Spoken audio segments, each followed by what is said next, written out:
Bonjour, je suis Martine Veillot, première femme meilleure ouvrier de France en vannerie Osier.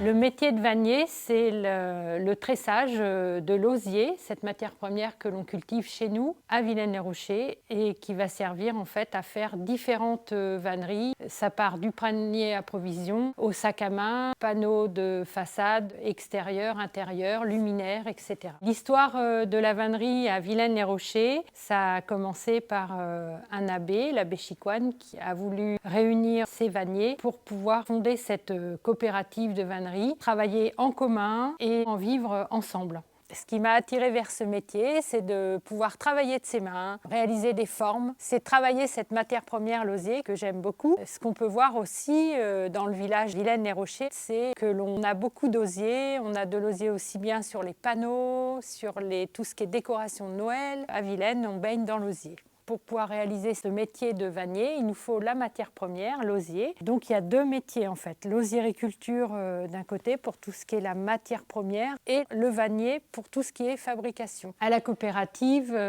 on peut être vannier et osiericulteur. Alors ici, nous sommes en pleine récolte de l'osier. L'osier, c'est une variété de saule, un salix, et tous les ans, à la sève descendante, à la chute des feuilles, on va le récolter. Tout est cultivé chez nous, à Vilaine-les-Rochers ou à Saché dans le village d'à côté. C'est intéressant de suivre le chemin de la récolte jusqu'à la fabrication, qui est un chemin qui est quand même assez long parce qu'il faut quand même au moins 1 année et demie pour arriver jusqu'à prendre sa botte d'osier pour fabriquer son panier en fait.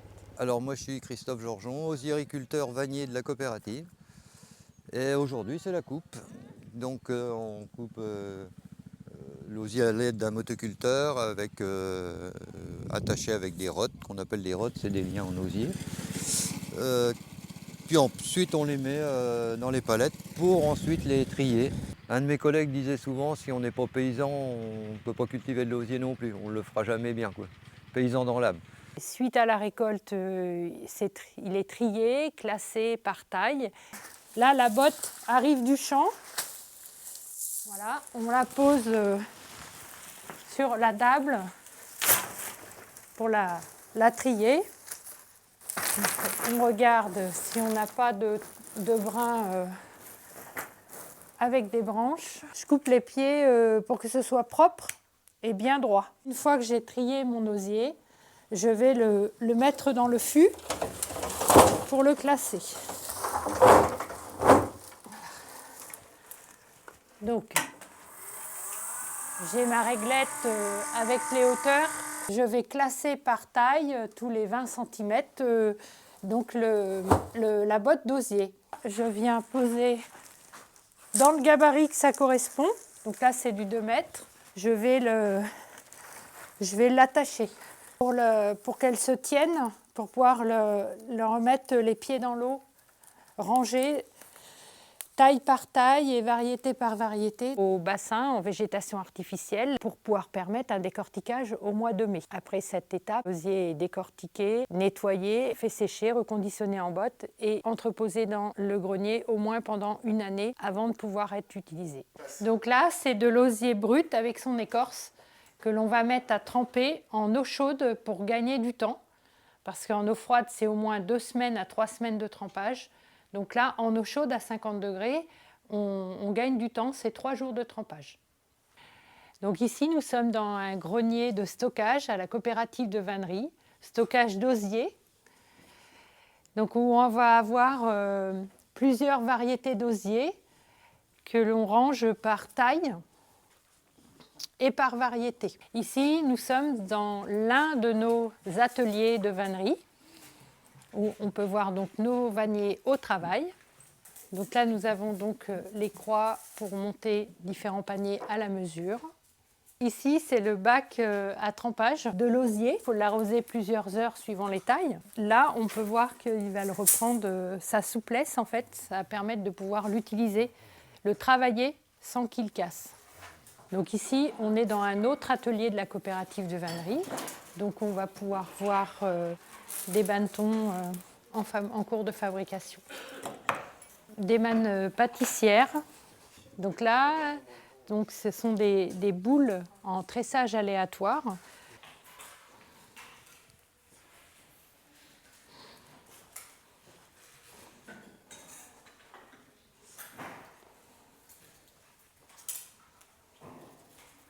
Alors, les outils dans la vannerie, on en a assez peu. Ce qui est particulier au métier de vannier, c'est qu'on utilise principalement nos mains sans l'intermédiaire d'un outil pour travailler les brins d'osier. Ce sont des outils qui ont très peu évolué depuis l'âge du fer, à part l'usage du sécateur depuis le 19e siècle, qui avant était juste une lame comme ça, qui a un peu la même forme. La serpette, pour tailler les brins d'osier.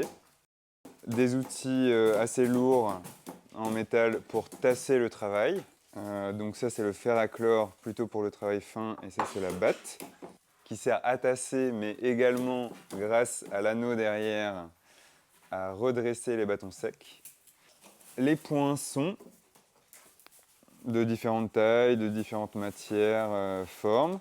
Donc ça c'est pour écarter le tressage. Ces petites choses en bois c'est des fendoirs. Donc souvent c'est en bois dur comme du buis et ça permet de refendre des brins d'osier en plusieurs parties pour planter des clous, taper sur des choses, marteau, maillet. On a des croix, donc là celle-ci elle est réglable. Ça nous permet de maintenir l'emplacement des coins à une certaine mesure pendant qu'on travaille. Ce genre de petit système de rotule. C'est pour travailler comme ça devant moi. La sellette en soi, c'est l'outil de base aussi, donc, qui est légèrement incliné pour pouvoir permettre que quand on monte un panier, on n'a pas les brins dans la tête, donc les brins vont un petit peu vers l'avant. La base de la vannerie, c'est qu'on trempe le matériau pour le travailler. Mais ensuite, quand on le sort du bassin, qu'il est prêt à être travaillé, notre panier, on va mettre plus ou moins de temps à le fabriquer. Et pendant ce temps-là, ça sèche, donc de temps en temps, hop, on vient arroser un petit peu l'osier. Donc là, on est en train de réaliser un couvercle pour aller sur le coffre rectangulaire. Et donc, on va utiliser comme outil la batte qui sert à tasser, mais surtout l'anneau pour pouvoir redresser en fait bien les rives et les enfonçures. Voilà. Donc là, pour tasser.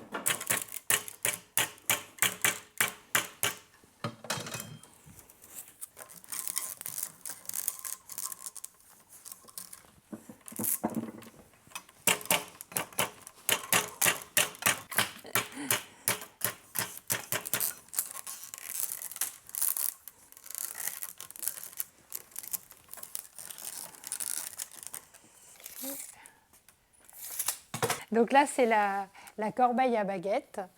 Et donc là, c'est la partie torche de la base pour donner vraiment la forme au panier avec son évasement. Donc là, on emmène 3 brins les uns à la suite des autres, devant 2 et derrière 1. Ça permet de vraiment faire la base du panier.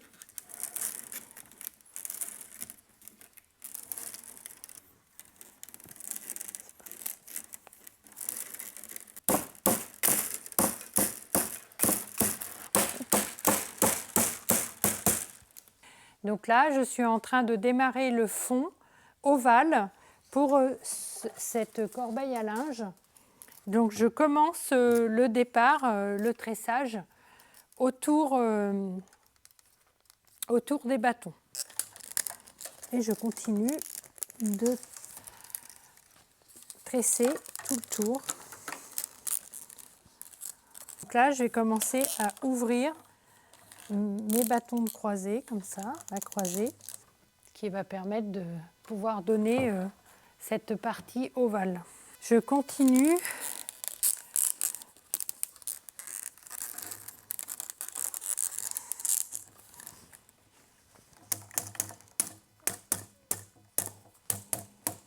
Il faut quand même 45 minutes au moins pour faire... ça dépend toujours de la taille du fond. En fait, ça fait partie de l'apprentissage aussi. Arriver au bout d'un an, à la fin de la première année, et arriver à faire ça. Oui, c'est possible. Donc, ce qui reste exceptionnel avec cette matière première, l'osier, en fait, c'est que dans le cycle naturel, elle naît, elle vit et elle meurt. Et nous, grâce à notre travail, cette matière première va pouvoir perdurer pendant des dizaines d'années à travers notre savoir-faire et nos fabrications. Comme les paniers que l'on a au musée qui ont plus de 100 ans, ça vieillit bien et ça se patine comme le cuir. Notre rapport à la clientèle, ce n'est pas juste un échange commercial. Nos vanniers ont consacré des heures et des heures de travail sur ces articles. Ce sont des objets qui ont une âme. C'est un temps de vie et un savoir-faire qui est offert aux clients. Donc ici, nous sommes dans le magasin de la coopérative de vannerie où l'on peut retrouver différentes vanneries pour nos particuliers. Nous avons le cabas qui est un article qui plaît beaucoup avec sa forme qui épouse la jambe, la forme de la jambe, panier à linge ovale. Tout ce qui est le rayon enfant, donc les couffins.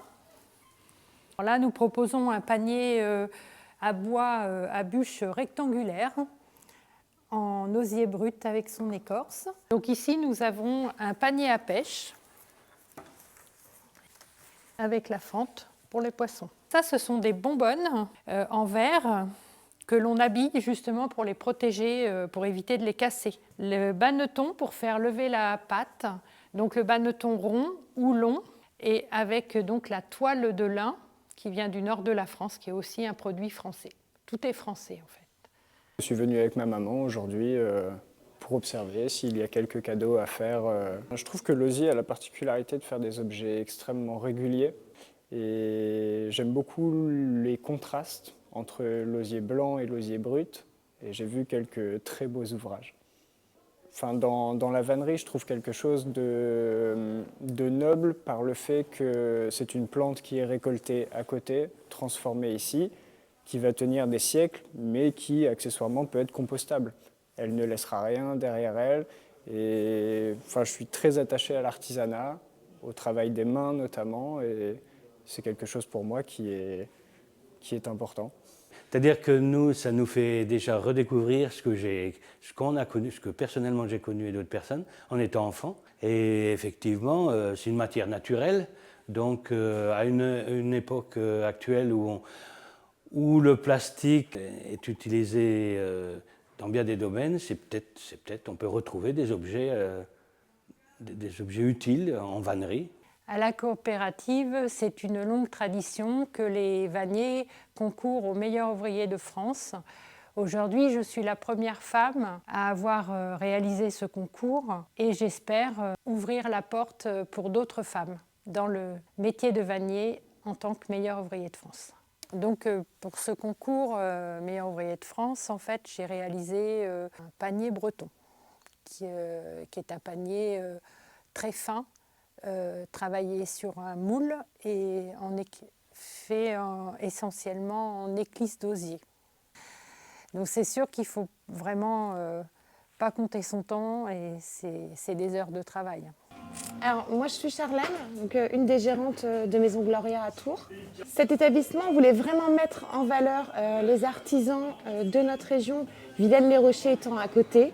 On s'est dit que la vannerie, ça restait quand même la meilleure option pour nous sur Tours. Il y a une vraie touche artisanale, que ce ne sont pas des panneaux qu'on a fait faire en usine. Voilà, on est sur du vrai, sur un travail que nous, on a vu, donc on est capable de retranscrire à nos clients. Et ils sont assez bluffés du résultat, puisque le fait que ce soit bas de plafond, c'est vraiment mis en avant à l'étage. Et puis, bon, l'arrivée dans l'escalier est quand même majestueuse. Voilà. Normalement, ça interpelle un petit peu. Plutôt instagrammable. C'est ça. Alors, un jeune qui veut devenir vannier, il peut le faire un CAP sur 2 ans avec le CFA des métiers rares de Jouer-les-Tours. Il peut aussi faire un contrat de professionnalisation sur 1 an. La troisième solution, c'est aussi de l'école de Felbillot en Haute-Marne. C'est une formation adulte sur 9 mois. Je suis en contrat pro depuis 1 mois et demi, voilà, en reconversion professionnelle. J'étais dans le confortement et aménagement de troglodytes, maçonnerie traditionnelle. Et j'ai un très bon ami qui m'a donné envie d'y venir en me montrant ses projets. On fait des objets qui sont faits pour durer, Ils sont réparables. C'est ça, il y a un côté perrin là-dedans, partir d'une plante et puis faire des objets qui restent. Si vous êtes intéressé par ce métier de vannier, c'est un métier passionnant, c'est un métier qui a aussi du sens. N'hésitez pas à nous contacter, la coopérative de vannerie à Villaines-les-Rochers.